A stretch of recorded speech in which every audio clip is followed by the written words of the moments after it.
Maayong gabi kaninyong tanan.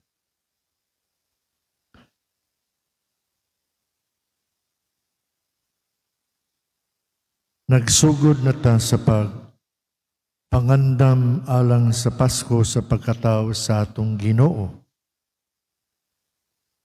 Ug mga pangutan na ta, ngano kahang nga nagpakatao manggayud ang Ginoo sama kanato?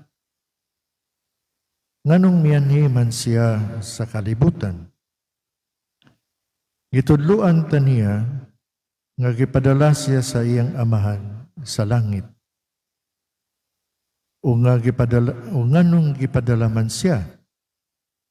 Tungod kay ang katawhan nakasinati og daghang mga kapait ug pag-antos. Sama sa sakit, gubat, pagluib, pagsalikway, pagdumot, kagutom ug daghan panguban.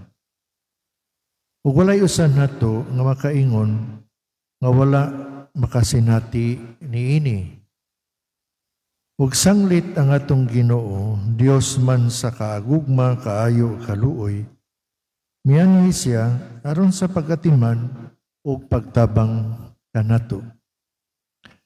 Ug ang Ginoong Hesus mao'y hulagway unawong sa Ginoo, sa gugma o kaluoy.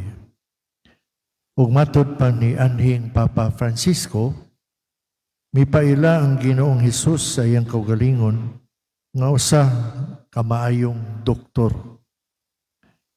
Iyang gisangyaw ang maayong balita sa gingarian sa Dios ug giayo niya ang mga masakiton.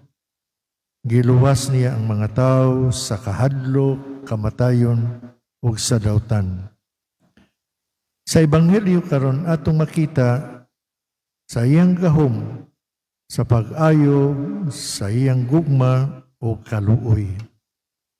Bisan gani ang kagutom sa mga tao nga misunod-sunod kaniya aron pagpamati sa iyang mga pagtulon-an, iya usab nga gitagbaw.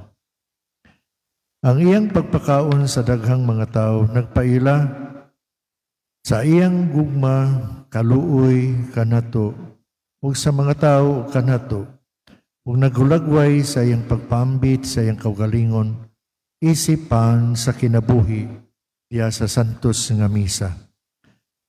Mga igsoon sa atong pagpadayon nining santos nga misa, magampo ta atong pangayoon ang pangariya sa mahal nga Birhen nga makabatunon ta kita kasing-kasing sama sa Ginoo nga daling maluoy sa mga tao nga gigutom na ginahanglan sa atong panabang. Kay kita ra ba sa kanunay gipanalanginan sa Ginoo ug iyang gikaluy-an. Ato kanang iampo.